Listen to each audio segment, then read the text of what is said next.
I'd be remiss to talk about stadiums and not talk about the damn Chicago Bears moving to Indiana. I got to know, because you're from Indiana, but you're a Chicago Bears fan. I'm from the region. I'm from that area they're trying to settle in. Too. So is this good news, bad news? Because I can imagine people in Chicago are pretty salty, but you're not from Chicago, so who cares, right? Yeah, I don't know. Okay, I'm gonna lay you on something that you might call sacrilege, and most Chicagoans would.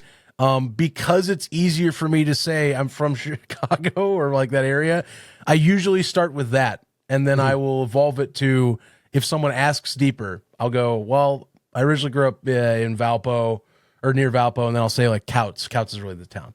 But the region, which is, if you say it to anyone that is actually from like Chicagoland on the Illinois side, they will shun you and like throw you out the door. That is sacrilegious by Chicagoan standards to have a Northwest Indiana kid say that they are from Chicago. And I've had friends like someone from New Jersey saying they're from New York. I've had friends clown on me for years about that. But here's the deal, and I know there's a ton of pushback because of that, because it's on the region side and it's Indiana side. And, Hammond is near Gary and Whiting, and these are like steel and mills and oil refineries, which you can see them from Hammond. I mean, I don't think Hammond's terrible, but it's industrial park right down the street. So you're going to build right by an industrial park, but there is tracks and all that. I personally view it as like what we see with like New York or whatever, or other teams that are building outside their cities now, where it's like, hey, this is just how this is with stadium politics. If you want to keep them in Illinois, that's up to you guys to figure that out. But they just haven't, And I know that, and I know this. I know maybe I have a different thought on this, but like I know stadium building is a little bit of a one-sided win usually for these teams, where the teams usually get a lot and the local municipality's just happy that they're there and is going to eat it with money. But Indiana's looking at it as like, we can have two teams at once, and we can get that Chicago revenue from like big events too, while also having Indianapolis. We got it. They're like, and that's exactly what they're doing. They watch the Illinois government, not to get. This is as political as I'm getting. I'm going to stop here because I know too farther down we have entered into a vortex. But they look at that and they're going, oh yeah, dude, they've spent 4 years on this. Oh, dude, let's get this bill going. We can do this. And that's the thing. They already have the bill to start a commission to build in Hammond.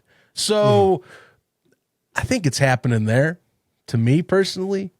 But what do I know? And I think it's fine. But I'm also a region rat. So, of course, any Chicago's like, of course it's fine. It's the region for you. That's the place you grew up. It's like, yeah, but it's the Bears. Who freaking cares, man? Do you want me to call them the New Jersey Giants and the New Jersey Jets? I will gladly do that if we're going to start this little spiel. Tough luck. This is modern stadium building. Kansas City, Kansas is now where the Kansas City Chiefs are at. And I know that's not the exact same thing, but that's not on the Missouri side like everyone talks about. Like, whatever. Figure it out. As a sports fan, I hate it. As a person that hates the Bears and their fan base, sorry, Zach, I love it. Eat shit. That's what you get for stealing our offensive coordinator. You lost your flipping team to Indiana. Oh, my God. And you know what? We have good luck with Indiana. To this day, what's the dude from the Pacers? You would probably know. Reggie Miller. Reggie Miller, to this day, holds the biggest grudge against the Pistons. If you ever want to laugh, just go turn on any game that Reggie Miller's commentating with the Pistons are on the court. Mm-hmm. He is so passive-aggressive.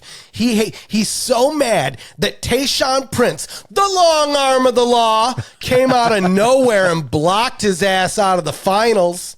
Oh, son. My God. Eat that, Reggie Miller. Hope they move the Pacers too. I think honestly, if you're Reggie Miller, like you have the Pistons and Bulls you're mad about always.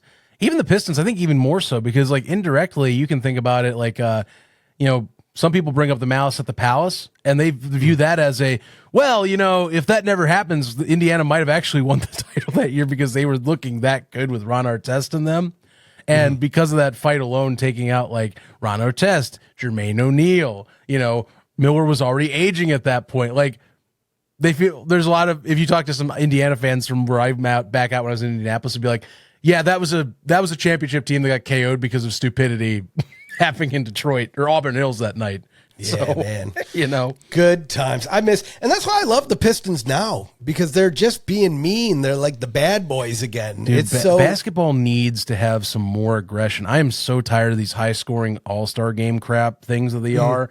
That's not what I want. I like aggressive basketball, man. Like, let these guys elbow and play down low. That's what we loved when we grew up. Why the hell can't we see that on screen? Like, that's what I want. That's why I fell out of love with basketball for so long. Like with when the Warriors were the dream team, it was so boring because all it was run and get the ball out of your hand as fast as possible. Just do the whole game. And because they were winning so much, everybody else was trying to emulate it. So you would just have these small ball. Like, you guys understand there's 24 seconds on the clock. You can use more than 3 of them. Like, you should use more than indeed. You can pass. You can pass more than once too. Your pass doesn't mean the next guy has to shoot right away. My God. Like, think these shots out. And the Pistons right now, I think that's why they're doing so well. Which, again, the coaching story, you got to love it, because JB Bickerstaff was like the interim coach, and then turn that team from like the worst team in basketball history to, I mean, looking like they could be a championship contender this year. And I love that we're holding the grudge against the Knicks so much. The Knicks knocked us out of the playoffs when they should have knocked us out real easy last year. We took them to Game 7. They beat us. And every game this year, it's great. Beat them up good. I love when Detroit basketball is involved. Like, how you hear like analysts in any sport, when this team's good, basketball is better. It's like, yeah, I kind of feel like that when Detroit's good, basketball's generally better to me. In that case, say even I know you won't maybe agree with this, but I think that it's generally better when the Bulls are too. Big brand and a lot of legacy there. It's just Jerry Reinsdorf's incompetent and no one wants to fire Billy Donovan. So we're just gonna keep on spinning the tires.